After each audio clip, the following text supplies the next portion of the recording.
Motorcycle for police, equipped with the Thompson submachine gun and a radio outfit. This is the most modern of all police equipment, and is rapidly being adopted by cities all over the country. Young America is learning to make its own radio equipment. Schoolboys form a great percentage of the radio fans. The growth of this tendency means more and better reservists, eventually better citizens.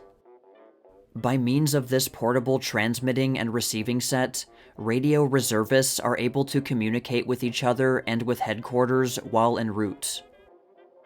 By means of this clockwork arrangement, a buzzer, key, a dry cell or two, and a pair of telephone receivers, the youth of today learns the international, continental code. He not only fits himself for a place in the reserve or a position in radio, but actually secures much enjoyment which others miss. Good material for our radio reserve. 17-year-old R.E. Leppert Jr. of Harrison, New York, and his 11-year-old sister, Vera, in a car that he designed with a complete radio outfit designed and built with his own hands. He found the wreck of an old Ford in a ditch by the roadside and persuaded his father to buy it for the parts. Then he got new wheels and designed the body, which he had a tinsmith make. He began with radio telephony 3 years ago, trying a simple crystal outfit first. Since then, he has made many outfits, each an improvement over the previous one. Where the Army gets the news of the world. European Intercept Room, Signal Corps Radio Station, Washington, D.C. In the radio room of a daily newspaper, getting news dispatches direct from Europe. The code messages are copied on the automatic recorder shown in the center of the picture, and later transcribed by operators by a method similar to that of a dictating machine. A miniature receiving set, made in the shape of a ring. An ordinary umbrella is used as antenna, an interesting plaything for those versed in radio. Listening to American music on board the Sea Scamp in Harbor Island, the Bahamas. Here's a boy who has done it. George Frost, 18 years old, president of the Lane High School Radio Club, Chicago, has equipped his Ford automobile with a radio receiving set. Not pretty, but it works. This radio installation put on his Ford by Bud Slocum, a 16-year-old sophomore in Ionia High School, Michigan, is not as neat and compact as those to be installed on California's automobile stage lines, but it works. The modern way of selling radio apparatus. A club room fitted with radio equipment in the rear of a dealer's store. The Signal Corps aerials. Receiving loops of the Signal Corps radio station, Washington, D.C. Headquarters of the Army radio system in Washington, the control station of the Army radio net, Captain W.B. Wolverton, in right foreground, in charge. An amateur stunt. A matchbox receiver and its 12-year-old maker, a striking example of the interest of radio for boys. Opening day of the radio station in the Post Office Department. Herbert C. Hoover, Secretary of Commerce and Radio.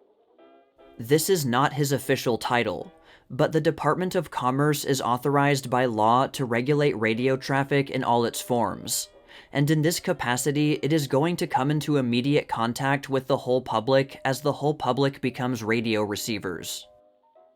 Frank Walsh, an inventor of Brighton, England, playing a game of chess by radio with his brother, who is in Paris. This is a receiving and transmitting station in the French police truck. Note that the operator is wearing an American-made headset. A Boy Scout troop equipped with radio. The Scout with the knapsack has in it the complete wireless telephone transmitting and receiving station, including the necessary tuning apparatus, telephone receivers, batteries for power, aerial and ground wires. Receiving messages from troop headquarters. No ground connection was possible, so an insulated wire thrown on top of the snow was used as a counterpoise.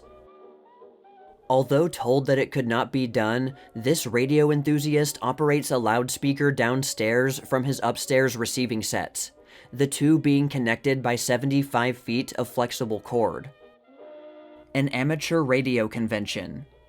The members of the first amateur radio convention from the states around the District of Columbia at the Arlington station. Getting baseball results aboard ship in the Gulf of Mexico.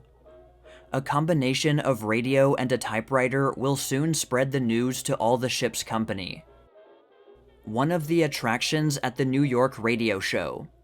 E.R. Glavin with his wireless-controlled wagon, which ran about delivering mail and papers. New York's Police Department radio system. This installation has been of great use in calling out the reserves when needed, and relaying messages to the police boats in the running down of bootleggers smuggling liquor. It will shortly serve to keep police headquarters in touch with the department's patrol automobiles. Senator Harry S. New of Indiana, to whom the distinction of making the first political speech by radio belongs. Air Mail Plane Radiophone. Spanish royalty inspects new wireless. King Alfonso and Queen Victoria Eugenie of Spain are shown at the opening of the new wireless station in Madrid, which has opened communication with Bilbao. Main switchboard in the Arlington, Virginia radio station. Milton Waldman, radio editor of the New York Globe. Chief operator and part of Detroit News Radio Laboratory. Detroit News Auditorium. Detroit News Radio Broadcasting Installation. Transmitting panel at left, control panel at right. Detroit News Radio Laboratory Power Room. Aerial terminal on Detroit News Building. Operating table of an up-to-date amateur station. Radio 2BH. Amateur Laboratory of Charles P. Madsen. Testing for faulty insulation. A partially completed receiving set is shown on the table to the right. Henry Ford listening to radio. He is reported to be a radio enthusiast, and may well be thinking of a way to send crop reports to farmers with Ford tractors and flivvers. A progressive New York shoe salesman has installed a radio receiving set to entertain his customers. The large conical device is a loudspeaker made with a parchment diaphragm, which reproduces music with little or no distortion.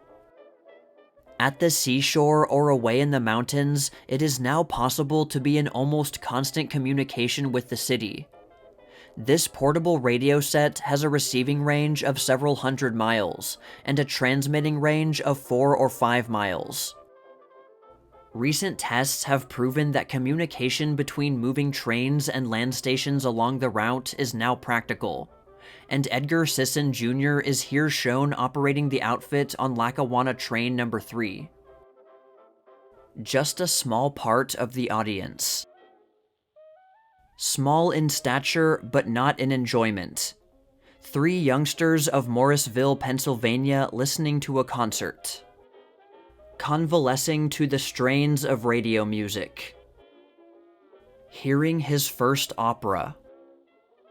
Here is how Uncle Sam keeps track of every ship in the United States Navy. Each of the 4 walls of this room at the Navy Department is covered with a large blackboard devoted to a different fleet, and the ship's movements are reported by wireless. Submarine equipped by the Bureau of Standards, Department of Commerce, with special type of antenna for underwater radio reception and transmission.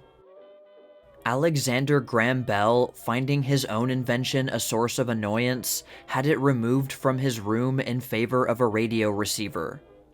Mr. Bell is now 75 years old and an ardent radio enthusiast. Miss Eunice L. Randall telling a bedtime story in WGI, Medford Hillside, Massachusetts. One of Uncle Sam's agents broadcasting weather, crop, and market reports for the benefit of our farmers. Thousands listen to this service. The first radio recital from WGI, Medford Hillside, Massachusetts, was played by Miss Di Buell. The concert was transmitted from an office temporarily made into a studio. The walls were hung with blankets and then covered with wrapping paper.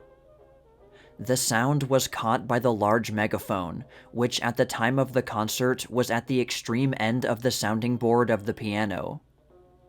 Although the broadcasting was rather crudely arranged, this music was heard in Ohio and Maryland, and other places between 500 and 1,000 miles.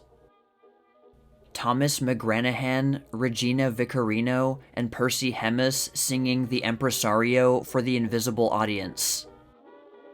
The Impresario Company on the stage. A rehearsal in Madame Kaufman's studio, Carnegie Hall, New York.